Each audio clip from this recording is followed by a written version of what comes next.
o estudo da série de Fourier aplicada a circuitos elétricos, vamos a esse exercício que consiste ainda no estudo da obtenção da série de Fourier para uma função periódica. Então aqui nós temos a definição da função periódica e graficamente ela seria isso daqui, né? Então percebam que ela se repete, ou melhor, que ela se repete, ela é periódica, ok? E cujo período é 4. Período é 4. Então essa função tem uma componente CC, a gente pode usar aquela equação para determinar a componente CC, a zero. Utiliza aquela expressão para calcular o componente AN, né? Então percebam aqui, quem é ômega zero. Então ômega zero é 2π f, ou 2π sobre o período, ok? Como o período é 4, ômega zero vai ser π sobre 2. Então, por isso que aparece esse termo aí, π sobre 2 na expressão. E Bn, calculando Bn, a gente vai ver que Bn é igual a zero. Logo, essa daqui é a nossa série de Fourier para a função f de t. 3 mais um somatório de termos em cosseno.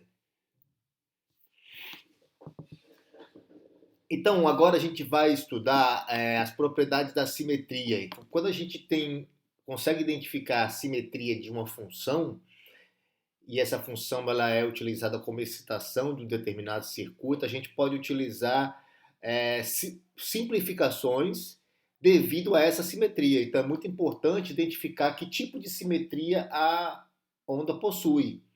Então, vamos às definições aqui de simetria. Então, uma função possui simetria par quando f de t é igual a f de menos t. Graficamente está aqui. Dá para ver claramente que f de a, quando t é igual a A, é igual a f quando t é igual a menos a. Para qualquer t, né? Para qualquer t. Então, essa função possui simetria par. E quando a função possui simetria par, eu posso pegar a integral de menos a dessa função é o mesmo que integrar, que vai resolver duas vezes a integral de 0 a a. Porque a área da curva à direita do eixo vertical é exatamente igual à área à esquerda do eixo vertical. Ok? Então, posso simplificar meus cálculos me utilizando dessa propriedade da função que possui simetria par. E quando a função possui simetria ímpar?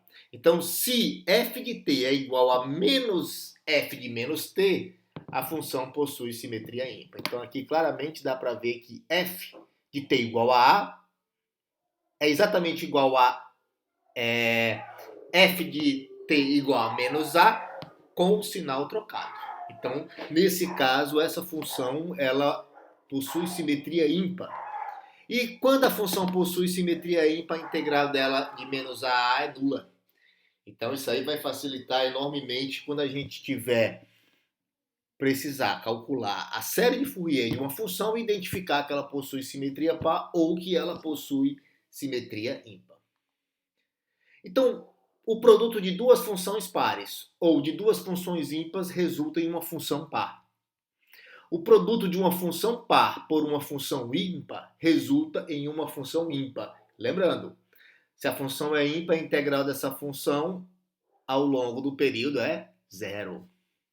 Então, considerando o fato de uma função ímpar, da integral de uma função ímpar ser nula, o cosseno é uma função par e o seno é uma função ímpar.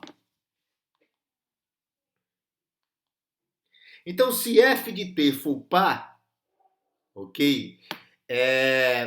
A n é dado por essa expressão e Bn é nulo. Por quê? Porque Bn, a integral do termo Bn, vai resultar em uma função ímpar, né? F é par, mas a função seno é ímpar. Então, par, o produto de uma função par por uma função ímpar resulta em uma função ímpar e a integral de uma função ímpar é nula. Então, o termo Bn é zero.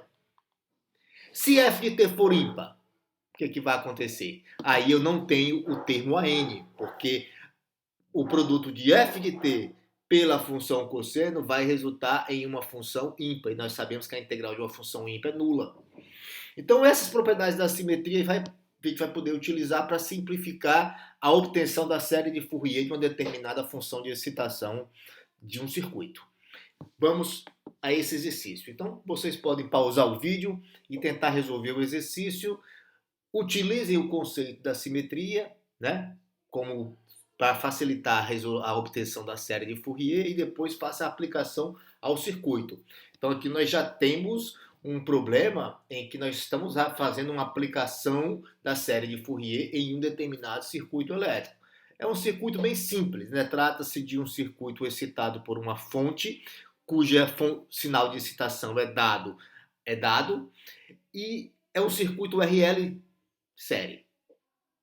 Ok, então considerando que vocês pausaram, vamos à resolução do problema. Então esse sinal aqui a gente pode traçá-lo dessa forma, né? Traçá-lo dessa forma. Então a primeira coisa que a gente consegue identificar é que o sinal, primeiro, que o sinal ele é simétrico em relação ao eixo do tempo. E nós já vimos que um sinal simétrico em relação ao eixo do tempo, a componente CC é nula. Então o termo A0 é nulo. Outra coisa, a gente pode identificar pela simetria que trata-se de um sinal ímpar. Então, voltando um pouquinho, o que é que nós sabemos com relação a o sinal ímpar? Então, se f de t for ímpar, o termo AN é zero. O termo AN é zero.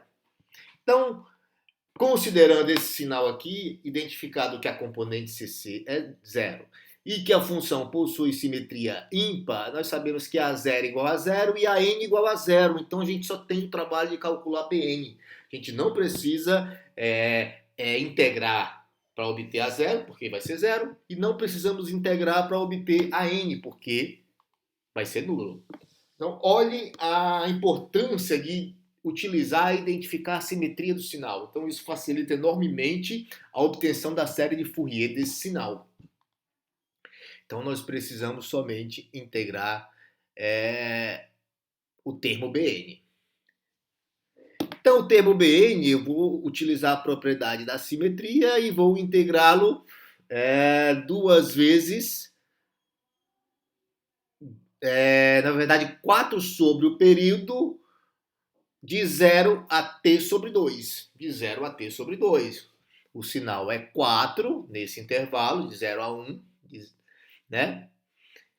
E a gente vai obter essa integral.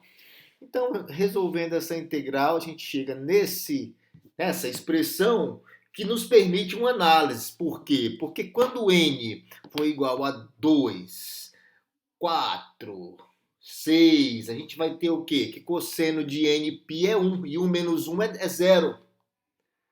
Então, Bn vai ser 0 para n igual a 2, 4, quando n for par. E quando n for ímpar, nós temos essa expressão para Bn. De tal forma que a nossa série de Fourier para o sinal apresentado é dado por essa expressão. Mas o problema não terminou. Por quê? Porque agora nós estamos em uma aplicação. Então, esse sinal, essa série de Fourier que representa o sinal de entrada, não é o sinal que nós estamos procurando. Nós estamos procurando agora a resposta do circuito, né?